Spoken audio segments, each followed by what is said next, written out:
तो अब हम सीखेंगे गुणनखंड और सार्वगुणनखंड।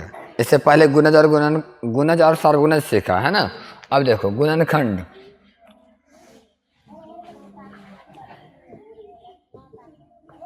गुणनखंड कैसे बनाना है। जब गुणज में बोला था कि 8 का गुणज निकाले तो क्या करते थे, 8 का गुणज निकालना है।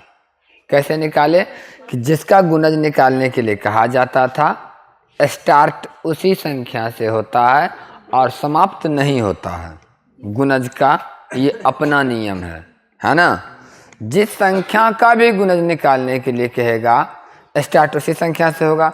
यदि हमें कह दिया जाए कि 100 का 5 गो गुणज निकालो तो क्या करोगे, 100, फिर अगला संख्या 200, फिर 300, 400, 500, 600, ये चलते रह जाएगा, खत्म होगा नहीं होगा। अतः जब गुणज निकालने के लिए कहा जाता है तो स्टार्ट तो होता है, समाप्त नहीं होता है। इसलिए समाप्त करने के लिए कह दिया जाता है कि भाई साहब 8 ठो निकालिएगा गुणज। क्या रे, तो 100 का 8 ठो गुणज निकालना तो कहाँ तक जाओगे, 800 तक, है ना। लेकिन गुणनखंड में ऐसा कुछ भी नहीं है। गुणनखंड स्टार्ट होता है 1 से, ठीक है। और गुणनखंड का क्या मतलब होता है ये भी समझ लो। अभाज्य गुणनखंड नहीं कह रहे हैं, सिर्फ और सिर्फ गुणनखंड है ना। तो वो किस संख्या से कटेगा यही गुणनखंड है। जैसे कि 8 का ही ले लेते हैं, इससे पहले 8 लिए थे ना गुणज में, तो 8 का गुणनखंड लिखें, ऐसा ही दे दिया, ज्ञात करें क्या देंगे। 8 का गुणनखंड लिखें तो क्या लिखोगे 8 का गुणनखंड में, स्टार्ट कहाँ से होगा, 1 से होगा, क्योंकि वो 1 से कटता है। तुम लोग ने कहा कि सर 8 का गुणनखंड 1 से स्टार्ट होगा, 8 ठो का ही 1 से स्टार्ट होगा नहीं। किसी भी संख्या का गुणनखंड निकालना है वो 1 से स्टार्ट होगा, क्योंकि सर सभी संख्याएं 1 से कटती है, राइट। तो 8 हम लिखें बराबर, हम 8 का गुणनखंड लिखने जा रहे हैं ना। और इसमें ये नहीं बताया कि क्या ठो गुणनखंड लिखना है, नहीं बताया, क्योंकि इसमें बताने की आवश्यकता ही नहीं है। ये जिस से कटता है हम सब निकालेंगे। तो देखो ना, 1 से कट गया और अगला किससे कटेगा, 2 से और 6 से भी, 6 से नहीं कटेगा। अच्छा, कैसे जानता है कि कटेगा नहीं कटेगा, क्या मतलब है, हाँ भाग दिया जाता है।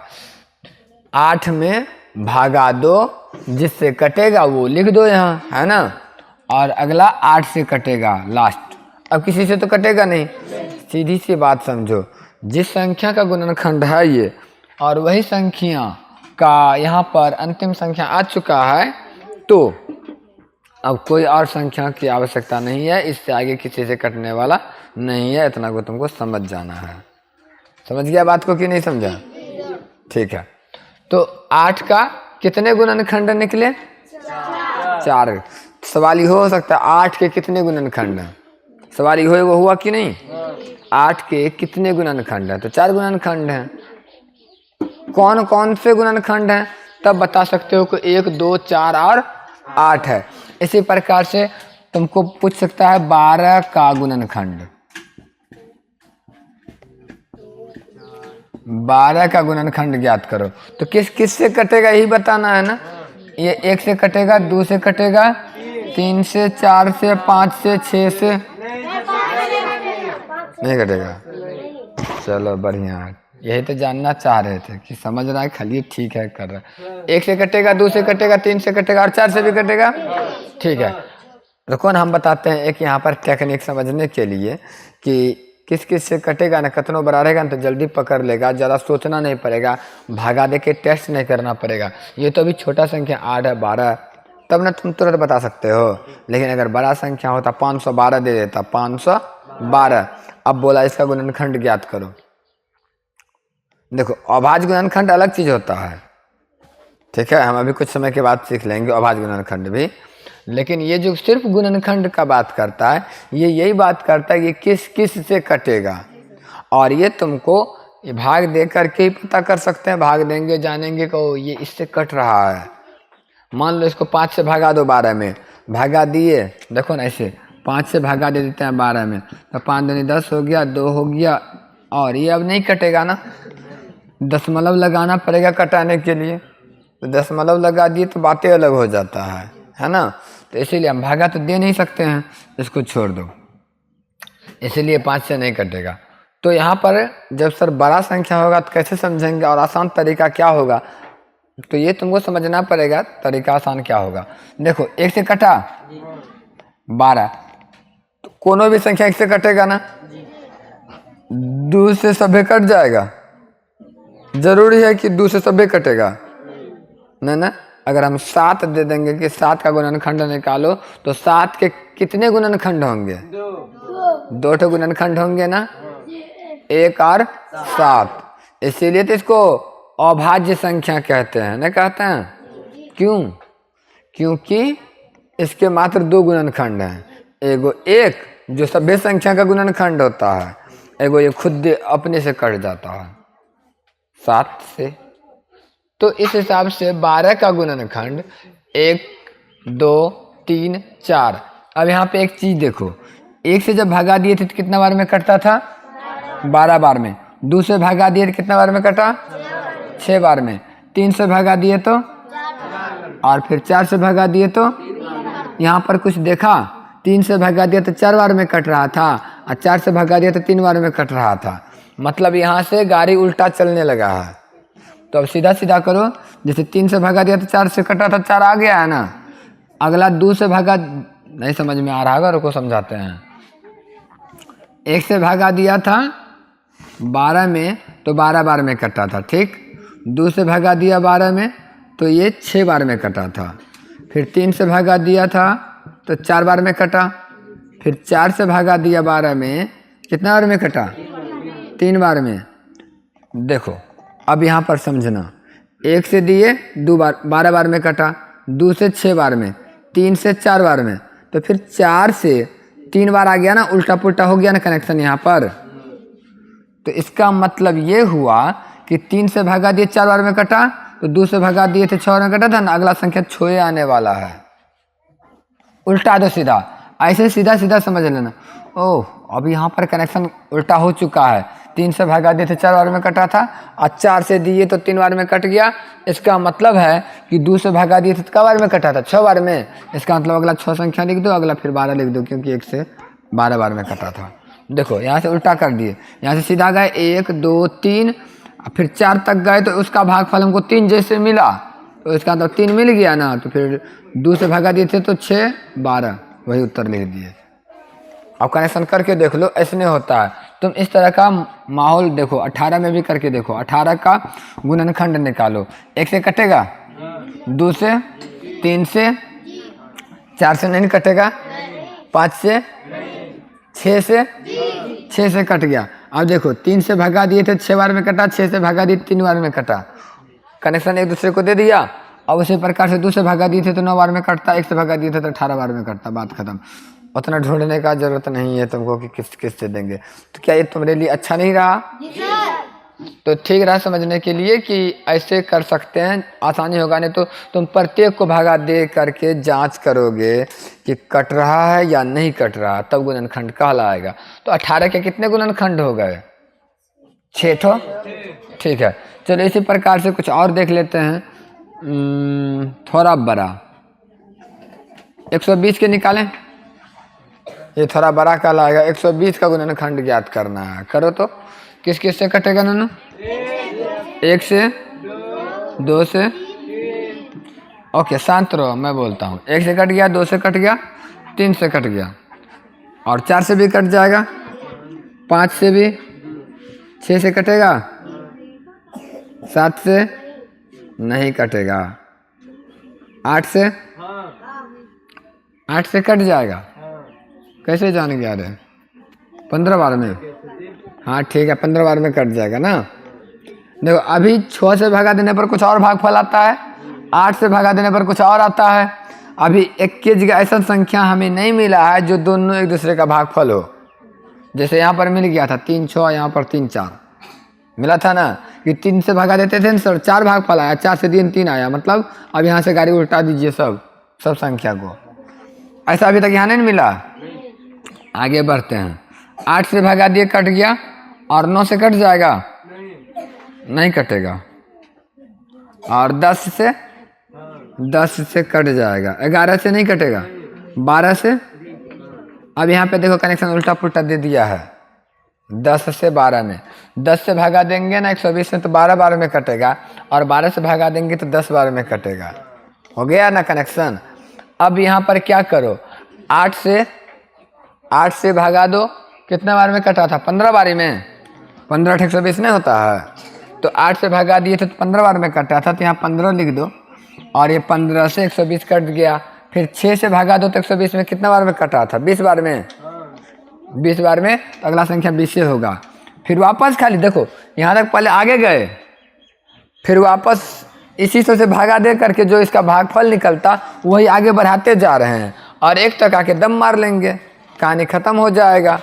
ठीक है, तो 6 से भागा हो गया, 5 से भी दे दिए क्या, 5 से नहीं ट्राई किया, तो 5 से 120 में भागा दो, कितना बार में कटेगा, 24 बार में। और 24 अर्थात यहाँ पर अगला संख्या 24 आएगा। ठीक है, अब 4 से भागा दो तो कितना बार में, 30 बार में, तो मतलब यहाँ 30 आएगा। और फिर 3 से भागा देंगे तो 40। ठीक, 2 से भागा देंगे तो 60, और 1 से भागा देंगे तो 120। Answer complete. कितना आसान रहा ना।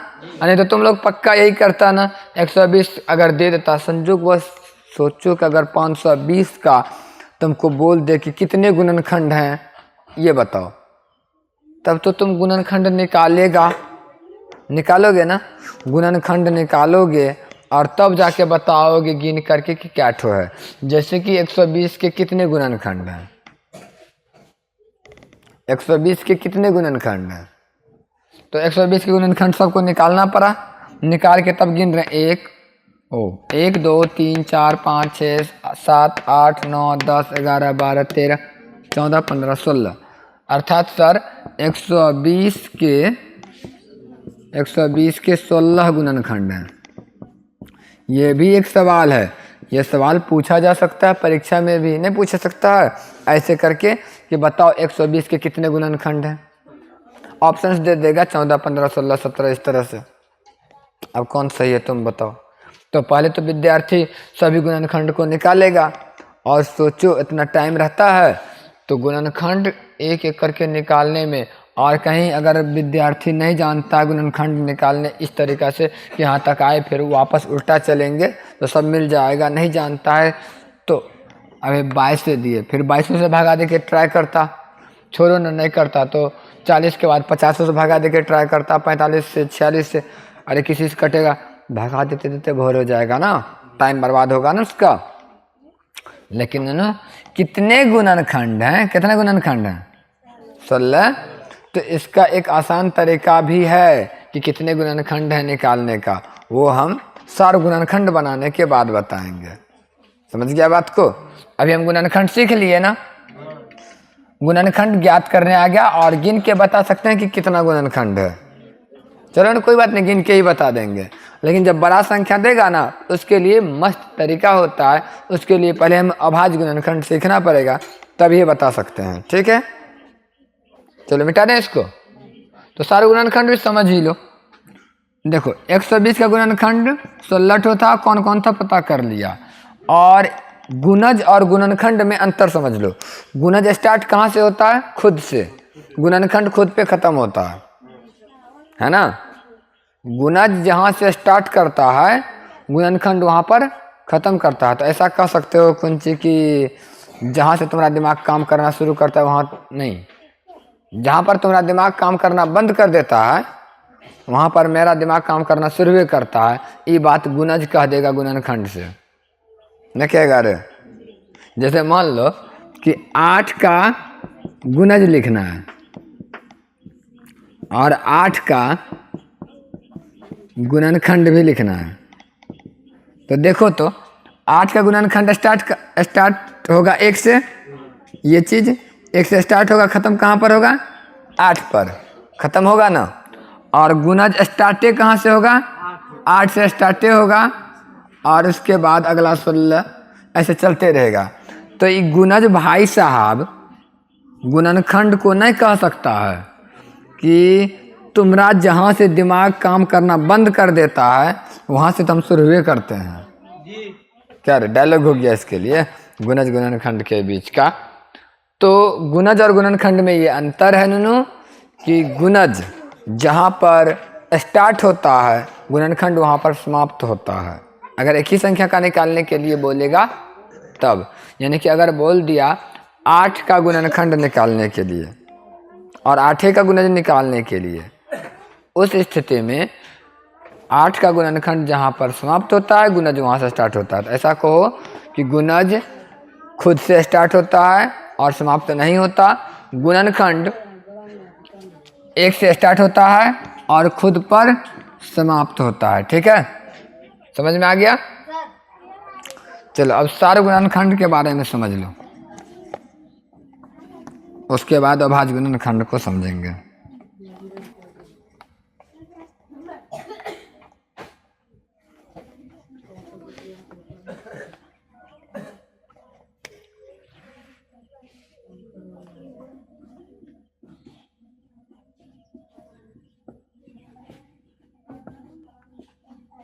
जैसे गुणज में भी सार्वगुणज आया था और गुणनखंड में भी सार्वगुणनखंड आया है, तो इसको कैसे बनाएंगे? 12 तथा 14 का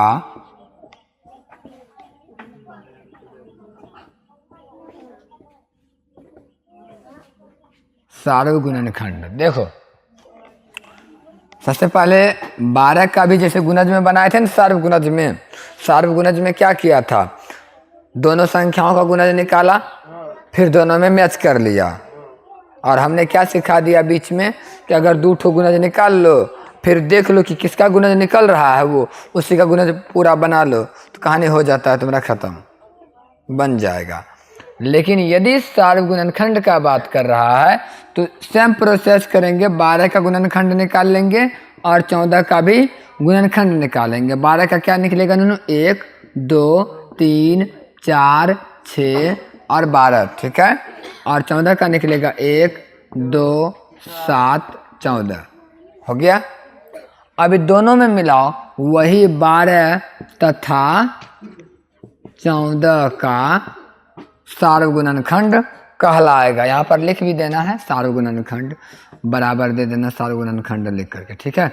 तो इसमें मिलाओ, 1 मिल गया, 2 मिल गया, और कुछ मिल रहा है क्या? नहीं, तो 1 और 2 यही तो उत्तर हो गया। सार्वगुणनखंड में ये नहीं कहा जाएगा कि कितना सार्वगुणनखंड निकालना है, लेकिन सार्वगुणज में तो बोल दिया था ना कि 5 गो सार्वगुणज निकालो। क्लियर हो गया यहाँ तक? कोई दिक्कत नहीं?